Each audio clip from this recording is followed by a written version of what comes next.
Ce matin, une visite de courtoisie à l'archevêque de Dakar. Nous irons à Popenguine pour parler des préparatifs du pèlerinage avec nos équipes sur place. Le président de l'Assemblée nationale de Cabo Verde s'est rendu au musée des civilisations noires et à l'île de Gorée. Otelino Tabarez Correa salue le dynamisme des relations diplomatiques qui lient les deux pays.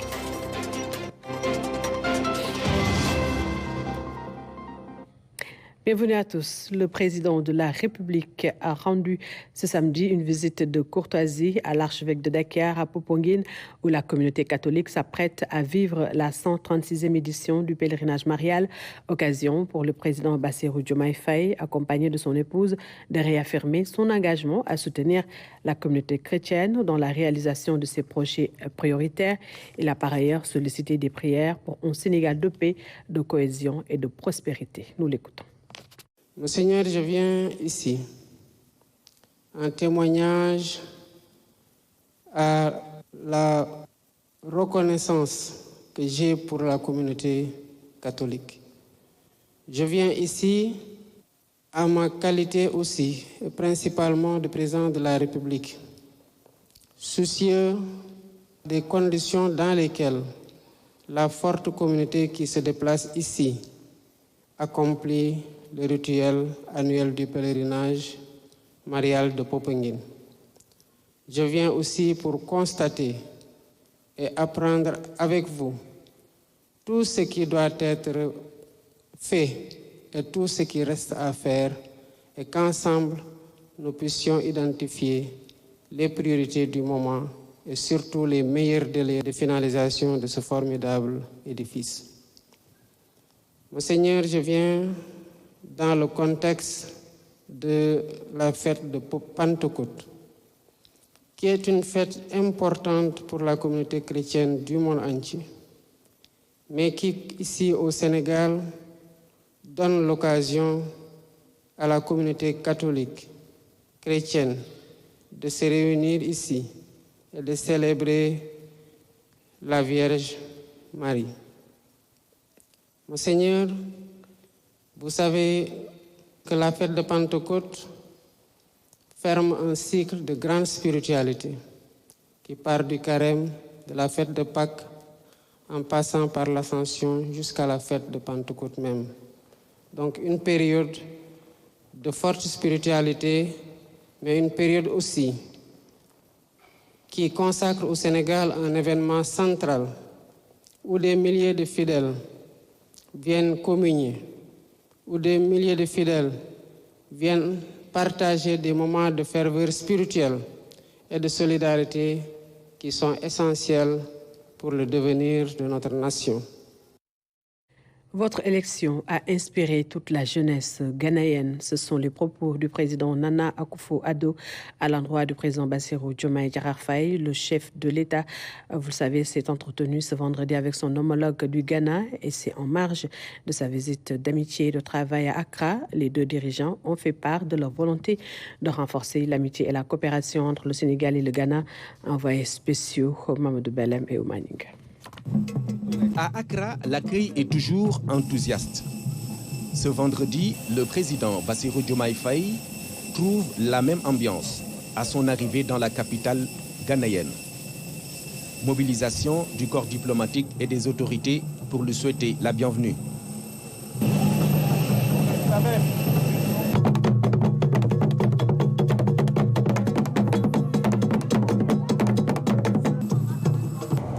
Mais c'est au palais présidentiel que l'accueil prend sa dimension symbolique et solennelle, avec des honneurs illustratifs.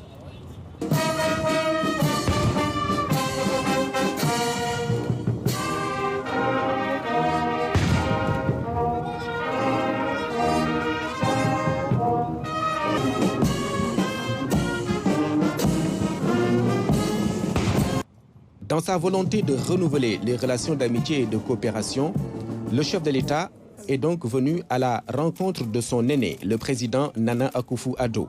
La relation bilatérale est le reflet des liens d'amitié fraternelle et d'estime réciproque. Nous sommes donc très heureux de vous avoir parmi nous, Monsieur le Président. Encore une fois, merci. Et comme je vous l'ai dit, depuis que vous êtes élu, tous les jeunes du Ghana veulent devenir président. Vous leur avez tous donné une ambition présidentielle. Voilà l'exemple que vous avez donné à la jeunesse. C'est un exemple très positif et nous vous souhaitons le meilleur avec les responsabilités qui sont les vôtres, à l'image des grands leaders que le Sénégal a eus dans le passé. Et c'est à votre tour maintenant de prendre le flambeau. Vous êtes bienvenue à Kwaba, comme on dit dans notre langue. Merci pour l'accueil chaleureux que j'ai eu ici au Ghana avec ma délégation. Vous dire aussi que je suis ici pour vous dire tout mon engagement et l'engagement du Sénégal à rester dans le même sillage des relations fraternelles entre les deux pays, des relations d'amitié et de coopération conviviale entre le Ghana et le Sénégal. Saluer l'ancrage démocratique du Ghana, qui, comme vous l'avez dit, est habitué à des transitions démocratiques calmes qui ne font l'objet d'aucune contestation et qui doivent aussi être données en exemple à d'autres pays dans la sous-région, en Afrique et dans le monde. Le Sénégal et le Ghana ont en partage le même espace communautaire, mais aussi l'attachement à des valeurs et des idéaux communs, tels que le panafricanisme, la paix, le progrès, la démocratie, l'état de droit, entre autres. Les deux chefs d'État comptent s'appuyer sur ces bases pour impulser la coopération. Et je voudrais que cette complicité diplomatique, si je peux l'appeler ainsi, puisse se traduire sur le plan des relations économiques et commerciales, car je sais que nous pouvons faire beaucoup plus. Nous pouvons faire beaucoup plus sur le plan commercial, sur le plan économique, mais nous pouvons même faire beaucoup plus sur le plan des relations diplomatiques. Et nous devons inspirer d'autres pays dans la sous-région, en Afrique et dans le monde, et les encourager à emprunter cette voie qui, de mon point de vue, est la seule voie salutaire. Sur le plan commercial, il y a un potentiel qu'il faut exploiter. Et les chambres consulaires de nos deux pays ont une responsabilité. Mais d'ores et déjà, je voudrais, Monsieur le Président, demander à ce qu'on puisse mettre en place la commission mixte ou la réactiver tout au moins. Je sais qu'elle ne s'est pas réunie ou elle ne s'est jamais réunie. Et je sais qu'on peut partager énormément de choses et d'échanges à travers la réactivation de cette commission-là. Les deux dirigeants font ainsi un pas important dans la consolidation de la coopération bilatérale. Pour remercier le président Bassirou Diomaye Faye et sa délégation, le président Nana Akufo-Addo a offert un banquet. Le chef de l'État qui a marqué sa gratitude à son aîné, le président Nana Akufo-Addo, dans ce livre d'or qu'il a signé avant de quitter le palais présidentiel de la République du Ghana. La situation de la CEDEAO a été également abordée par les deux chefs d'État. Les présidents Bassirou Diomaye Faye et Nana Akufo-Addo veulent à tout prix éviter le départ du Mali, du Niger et du Burkina Faso. Le Sénégal et le Ghana comptent mettre en avant l'idéal panafricain qu'ils ont en partage. Je vous propose de les écouter au micro d'Oumang. Nous sommes très heureux d'avoir un nouveau leader au Sénégal parce qu'il va nous aider à essayer de résoudre le problème majeur auquel nous sommes confrontés actuellement dans la communauté de la CEDEAO, à savoir la menace de trois nations phares que sont le Niger, le Burkina Faso et le Mali, de quitter la communauté. Et le président Faye est très engagé à travailler avec les autres, avec ses pairs, pour tendre la main à ses frères afin que par le dialogue, nous puissions renforcer la fraternité et l'amitié avec ces trois pays et les ramener dans la famille de la CEDEAO. Et je suis ouvert à cette mutualisation-là et je suis heureux et je me félicite que de votre côté aussi, vous soyez dans les mêmes dispositions. Je suis convaincu que vous êtes conscient de la lourde responsabilité que nous avons en tant que contemporains de transmettre au moins la CEDEAO dans le même état de force, la renforcer, l'améliorer dans sa gouvernance pour qu'elle puisse faire face aux défis qui sont les nôtres. Sur le plan de la sécurité, le péril est là et menace même l'existence de certains pays. Sur le plan des trafics illicites, les trafics de drogue et la cybercriminalité, la CEDEAO a encore beaucoup de défis à relever. Et elle ne relèvera ces défis que lorsqu'elle sera renforcée, lorsqu'elle sera unie, lorsqu'elle sera mieux intégrée. Je sais que vous en êtes conscient. C'est pourquoi je voudrais, Monsieur le Président de la République, compter sur votre sagesse et sur votre engagement panafricain pour qu'on essaie ensemble de mettre nos forces, nos idées, nos réflexions avec nos frères africains de la CEDEAO qui sont sur le point de la quitter. Je veux nommer le Mali, je veux nommer le Burkina, je veux nommer le Niger, pour qu'on trouve au moins les moyens de leur parler. Je sais que si nous discutons, nous trouverons des solutions pour les ramener à la maison, au moins pour éviter qu'ils ne partent, parce qu'ils ont besoin de nous et nous avons besoin d'eux. Voilà pourquoi vous aurez tout le temps mon engagement de travailler à vos côtés, comptant sur votre sagesse et sur votre idéal panafricain, sur votre héritage et l'héritage des autres pays africains dans le sillage de cette intégration africaine-là, pour qu'on aille parler à ces pays frères. Et voilà pour les activités du chef de l'État, son Excellence Bassirou Diomaye Diakhar Faye. Le président de l'Assemblée nationale de Cabo Verde, en séjour au Sénégal, salue le dynamisme des relations diplomatiques entre les deux pays. Otolino Tabarez Correa a visité deux endroits historiques du pays, le musée des civilisations noires et l'île de Gorée. Mamadou Sakine. Il est 10h au musée des civilisations noires. À l'honneur, le président de l'Assemblée nationale d'un pays ami et frère, le Cabo Verde. À l'intérieur, le président et sa délégation ont eu droit à un exposé bien détaillé. Vous savez que le baobab, c'est l'arbre de l'humanité, l'arbre de la vie. Et c'est un artiste haïtien qui se nomme Édouard Duval-Cary qui nous a réalisé ce beau baobab. Et vous allez voir les parties du baobab, à savoir les racines qui montrent l'origine de l'homme. C'est-à-dire que le premier homme a marché en terre d'Afrique. Ensuite, vous allez voir le tronc du baobab qui montre l'évolution de l'homme. Autre lieu de la visite de la délégation capverdienne, l'île mémoire Gorée. L'étape la plus marquante, la maison des esclaves. C'est exactement la même chose qui s'est passée ici, puisque les protagonistes ont été les mêmes partout. Ce qu'ils ont fait au Cap-Vert, c'est la même qu'ils ont fait ici à l'île de Gorée, au Bénin, à Luanda, Cabinda, Angola, toute cette partie de l'Afrique de l'Ouest. Les protagonistes ont été les mêmes. C'est-à-dire que cela qu'on raconte ici, on pouvait raconter la même chose à Cidade de Ver, là, au Cap-Vert. Un passage qui restera longtemps gravé dans la mémoire des visiteurs. Gorée é uma ilha muito importante, é uma ilha referência. La visite au musée des civilisations noires et à l'île de Gorée est le couronnement de la visite officielle que nous avons effectuée au Sénégal. Nous avons beaucoup appris de l'histoire de la maison des esclaves. Ce sont des moments forts. Nous sommes vraiment heureux de l'accueil qui nous a été réservé au Sénégal. Uma viagem pela nossa história, a história da escravatura africana. Un sentiment de satisfaction pour le président de l'Assemblée nationale sénégalaise.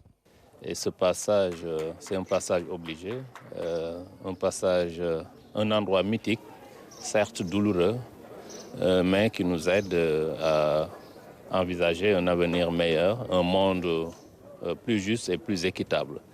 Et d'autant plus que ce lieu est un lieu qui partage énormément de ressemblances avec le Cap-Vert. Un tour sur l'île de Gorée a permis aux visiteurs de découvrir d'autres sites historiques.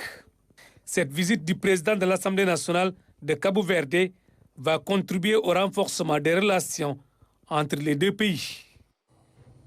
À présent, les échos de la 24e édition du Festival international du cinéma africain de Khouribga au Maroc. Le Mali est le pays invité d'honneur. Une journée spéciale a été organisée pour rendre hommage au cinéma malien. Projection de films, spectacles, un riche programme pour célébrer les cinéastes de ce pays ami du Maroc. Ndeko Mandiaye.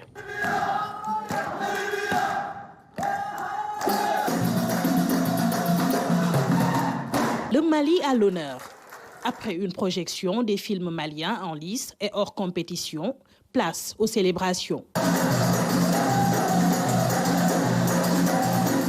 Les cinéastes expriment leur fierté et leur reconnaissance pour l'hommage rendu à leur pays. Nous en sommes très reconnaissants et nous souhaitons que ce festival puisse grandir davantage parce que c'est une tribune inédite de promotion du cinéma africain. Je pense que le cinéma malien joue un grand rôle sur la scène cinématographique panafricaine.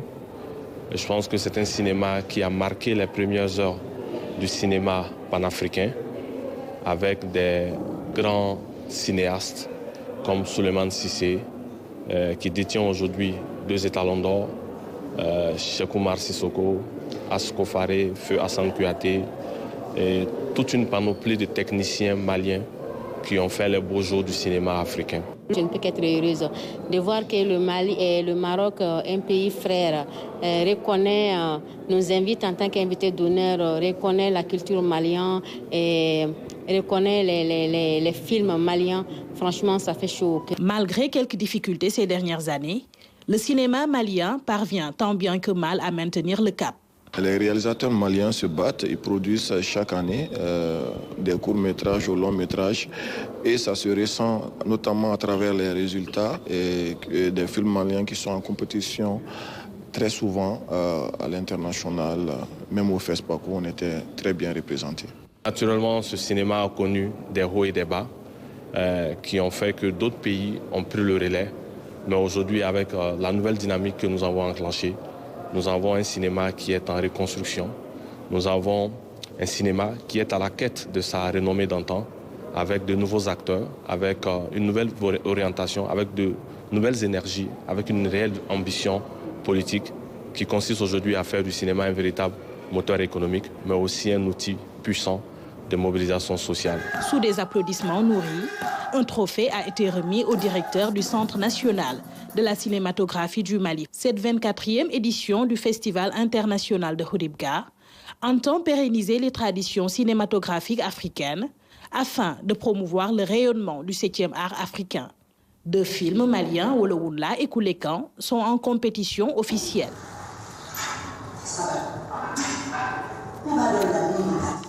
Retour au Sénégal pour parler de la mise en œuvre du projet de promotion de la gestion intégrée et de l'économie des déchets solides à Mbebes. Un faible taux d'exécution des travaux est noté. Sur 206 milliards de francs CFA, 12% ont été décaissés. C'est le constat fait par le ministre de l'Urbanisme, des collectivités territoriales et de l'aménagement des territoires. En visite sur la décharge, Moussa Balla Fofana a affirmé la volonté du gouvernement d'inverser la tendance. Salut Sec. Mbebes, une vaste décharge étendue sur plus de 100 hectares, un domaine spécifique. Sur place, le ministre chargé de l'urbanisme, des collectivités territoriales et de l'aménagement des territoires est venu s'enquérir de la situation. Moussa Balla Fofana a fait le tour des sites où des centaines d'individus s'activent dans des activités de récupération. Ce que nous constatons, c'est que nous avons cette décharge qui reste véritablement une exploitation très traditionnelle. Parce qu'on a des récupérateurs qui font un travail extraordinaire, mais qui font un travail très difficile. Nous avons trouvé quasiment 3000 personnes qui existaient ici, sur quasiment 116 hectares. Et pourtant, ce qui me préoccupe, c'est que le projet qui a été lancé, Promoged, pour gérer cette décharge, bénéficie quand même d'une enveloppe de 206 milliards, mais qui n'a été utilisée qu'à un niveau de 12%, ce qui est problématique sur 3 ans. Alors qu'on connaît l'urgence de la situation, Mbebes, il faut le dire, on ne le répétera jamais assez, c'est une bombe écologique. L'objectif donc de cette visite est de faire le constat afin d'accélérer la mise en œuvre du Promoged. La tutelle a réaffirmé l'engagement du gouvernement de sortir Mbebes de cette situation. Aujourd'hui, notre mission et notre objectif, c'est d'inverser cette tendance et de focaliser notre action sur l'installation d'unités qui vont pouvoir véritablement traiter un volume assez important et pouvoir sortir Mbebes de cette situation et les riverains de cette situation. C'est ça aujourd'hui notre approche. Nous avons eu des discussions avec les partenaires techniques qui ont compris notre détermination et qui aujourd'hui acceptent de continuer à travailler avec nous malgré le constat quand même problématique de 12% de décaissement sur 3 ans, ce qui n'est pas normal. Ainsi, une nouvelle dynamique s'enclenche. À terme, les conditions de vie de ces acteurs devront être changées. Les conditions dans lesquelles les gens travaillent ici, c'est des conditions qui ne peuvent pas continuer parce que ça nuit à la santé des hommes et des femmes qui sont ici. Je me pose des questions sur leur espérance de vie, sur leurs conditions de vie. Je vois des enfants, et d'ailleurs, c'est l'une des décisions qu'on va prendre. On ne peut plus tolérer des enfants dans cette décharge. Et ça, j'espère que ceux qui dirigent aujourd'hui ce centre prendront cette note assez claire. On ne peut plus autoriser des enfants dans cet endroit-là. C'est inacceptable. L'option donc du gouvernement est de mettre en place un véritable dispositif pour le traitement et la valorisation des déchets. Des offres qui permettent de les transformer en combustible solide, en pavage et en engrais sont en train d'être étudiées par la tutelle. Et le ministre de l'Urbanisme, Moussa Balla Fofana, est revenu sur la grève des travailleurs des collectivités territoriales. Il a réaffirmé son appel à l'endroit des maires, aux travailleurs. Il les invite au dialogue. Je vous propose de l'écouter au micro de Salusek. Aujourd'hui, on ne peut pas penser le développement de ce pays sans la décentralisation et sans les travailleurs qui y sont. Et ce que je voudrais, c'est qu'autour d'une table que nous travaillions sur comment nous pouvons trouver une solution rapidement. Ce qu'ils ont accepté. Et je pense que vous qui êtes de la presse savez que c'est le premier groupe que j'ai reçu. Il y avait aussi un plan de travail parce que moi je n'aime pas aller voir le Premier ministre ou le Président de la République pour présenter des problèmes. On y va pour présenter des solutions. Donc l'idée c'était qu'on se réunisse, qu'on analyse et qu'on regarde comment on fait. Parce que je vais donner une information importante. On parle de 16 000 agents recrutés par les municipalités. On parle d'un impact budgétaire de 21 milliards de francs CFA par an. Ce n'est pas des choses qu'on peut traiter en 1 semaine, 2 semaines, 3 semaines. Ce que je trouve regrettable, c'est qu'ils ne sont pas venus travailler comme je leur avais demandé. J'ai demandé maintenant aux maires d'assurer le service minimum. En rien, le fait de dire à un maire assure le service minimum, ce n'est pas à l'encontre du droit de grève du travailleur. Moi, les travailleurs, tout ce que je peux leur demander, et les syndicalistes, c'est de venir travailler sur un plan de sortie de crise. Ils l'acceptent, ils ne l'acceptent pas, c'est tout ce que je peux leur dire. Ils ont le droit d'aller en grève. J'ai le devoir en tant que citoyen, même pas en tant que ministre, de leur dire qu'il y a un minimum quand même à respecter. Par contre, j'ai le devoir en tant que ministre en charge de la tutelle technique de l'ensemble des collectivités locales de leur demander de travailler à assurer le service minimum. Et qui plus est, le maire est un officier d'état civil. Donc rien ne l'empêche d'aider les populations qui aujourd'hui ont besoin de ces pièces. En attendant maintenant de travailler avec le ministère de la fonction publique pour voir comment on traite ces 16 000 agents, de voir avec le ministère des Finances et des Budgets, et ça le président de la République a donné des orientations claires sur cette question, et de proposer un plan de sortie de crise. J'aimerais par contre qu'ils comprennent que nous sommes là depuis 5 semaines et que nous faisons tout ce que nous pouvons pour régler les problèmes rapidement et que leur concours et leur aide seraient vraiment très appréciés. Voilà, le ministre de l'Urbanisme, Moussa Balla Fofana, qui est revenu sur la grève des travailleurs des collectivités territoriales. Place à présent au journal des régions.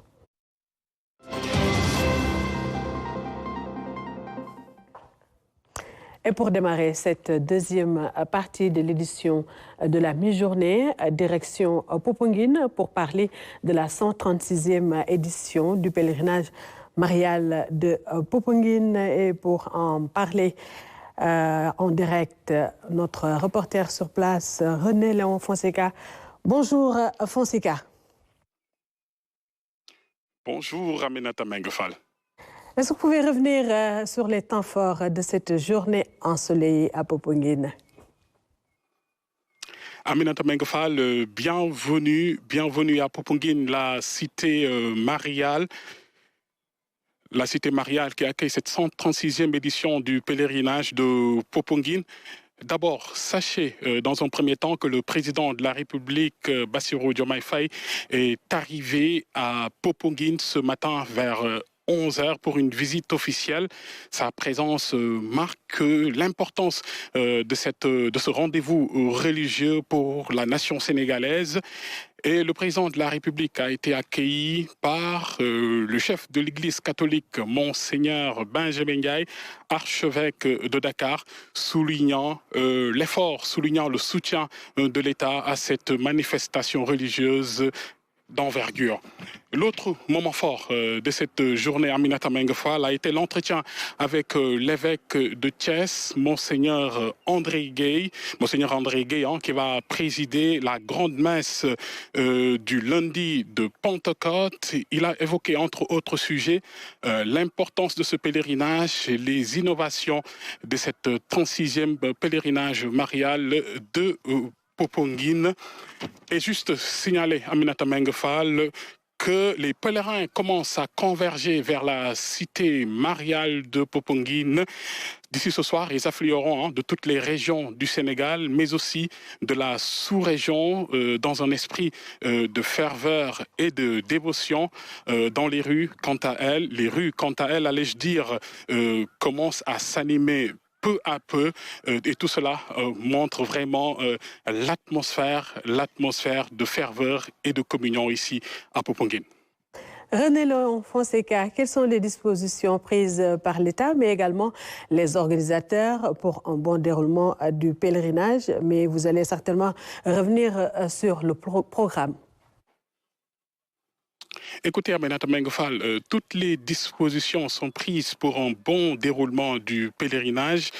Les organisateurs, en collaboration avec les autorités étatiques, ont pris toutes les dispositions, tous les dispositifs nécessaires allant de la sécurité à la logistique. Tout est mis en œuvre pour un bon déroulement du pèlerinage. Et dans les sanctuaires également, tous les dispositifs sont pris pour un bon déroulement des offices. Dame Sela est allée à la rencontre du recteur des sanctuaires. Nous reviendrons bien sûr sur cet élément dans nos prochaines éditions. Au programme, ce soir, pour finir, notez juste que des messes sont prévues à 18h, suivies bien évidemment de la veillée de prière des scouts et guides à 22h. Il y aura également l'inauguration de la nouvelle grotte qui est juste derrière moi. Ce sera à 17h. Ce sera inauguré par l'archevêque de Dakar, Monseigneur Benjamin Ndiaye. Et en marge de ces célébrations, des temps de méditation, de prière et de conversion sont aussi au rendez-vous. C'est dire que le pèlerinage marial de Popenguine Aminata est plus qu'un moment de dévotion, c'est aussi une occasion bien évidemment de renforcer les liens communautaires et de vivre pleinement sa foi, Aminata. Merci Fonseca pour toutes ces informations. Nous allons certainement vous retrouver un peu plus tard pour d'autres aspects qui concernent les préparatifs de la 136e édition du pèlerinage marial de Popenguine. Et nous restons à Popenguine. 500 millions de francs CFA, c'est l'enveloppe financière dégagée par la Sénélec pour un approvisionnement correct en électricité de Popenguine. La cité mariale prépare son pèlerinage annuel pour une bonne couverture. Les dirigeants de la Société nationale d'électricité étaient dans la cité religieuse Nudi Halisek.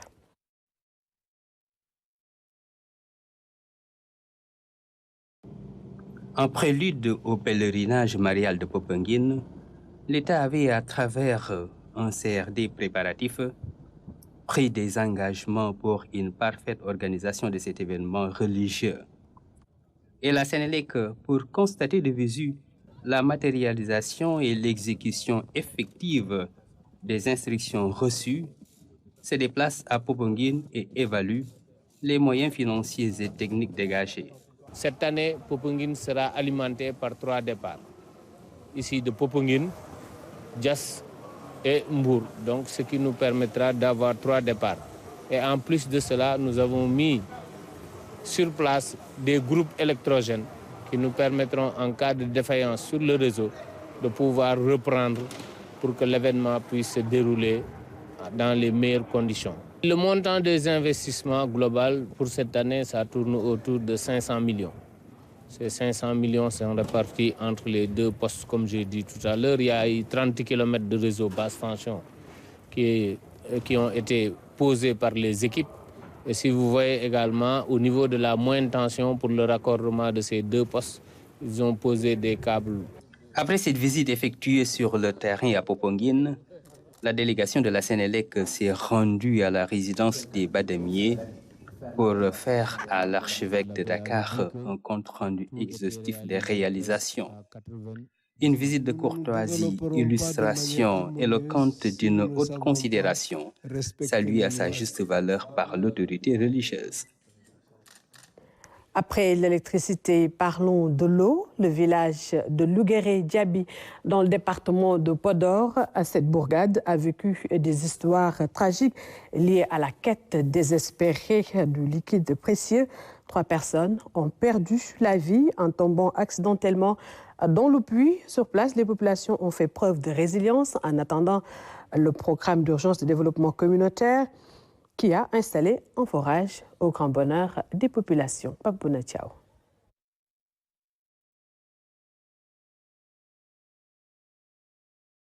Le pas léger et hésitant, cette dame avance vers l'endroit qui a bouleversé à jamais son existence. Le puits du village. C'est ici que sa fille a perdu la vie. Âgée de 14 ans, elle est tombée dans ce puits qui a également englouti son projet de mariage. La cérémonie était prévue dans les 10 jours suivants. Une histoire douloureuse, témoignage accablant d'une mère meurtrie.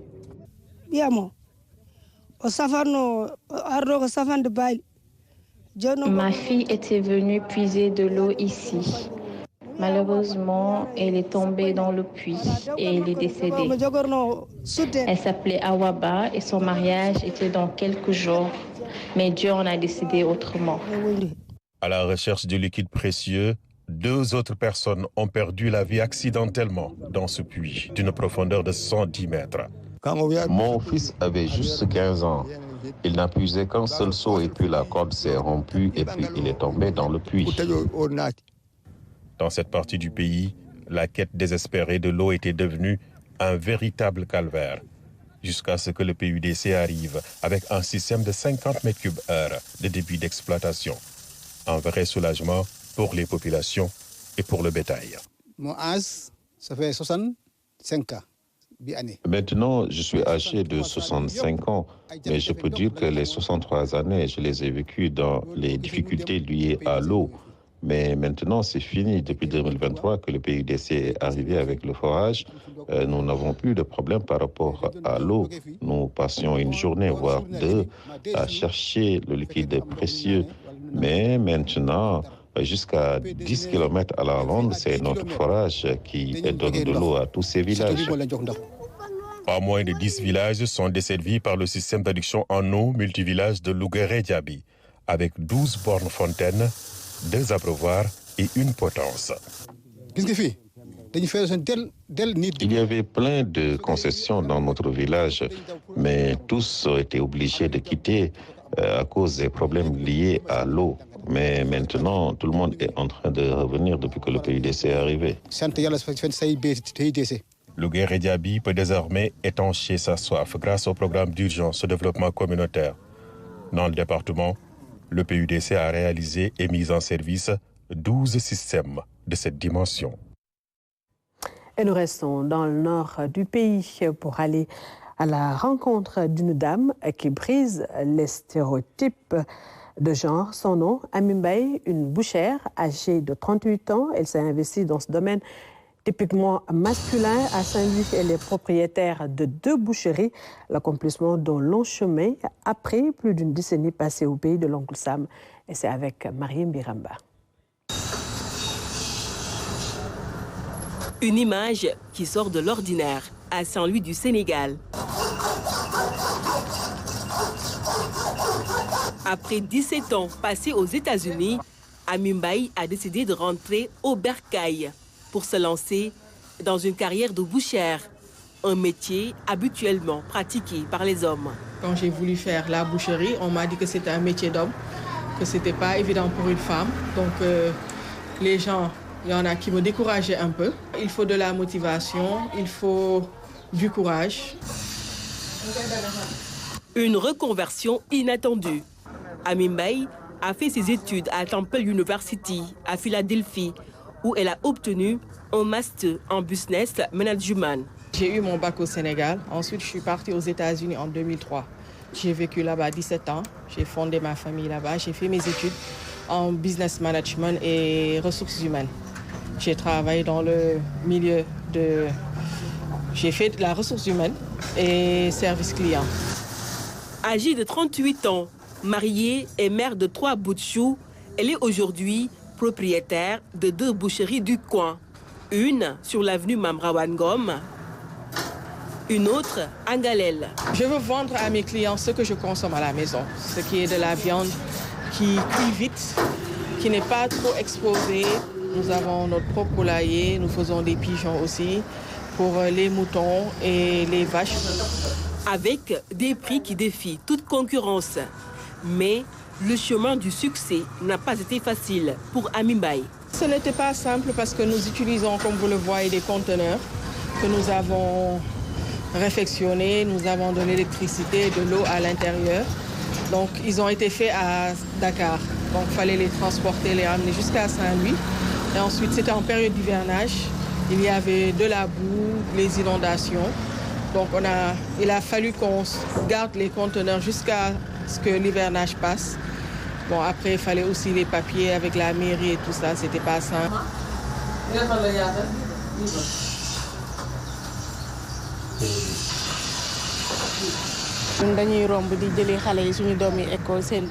Quand nous passons pour prendre nos enfants à l'école, nous sommes attirés par le bon cadre et la viande fraîche. C'est pourquoi nous nous sommes dit, allons le découvrir. Nous avons trouvé sur place une bonne hygiène et surtout un local bien tenu par une femme.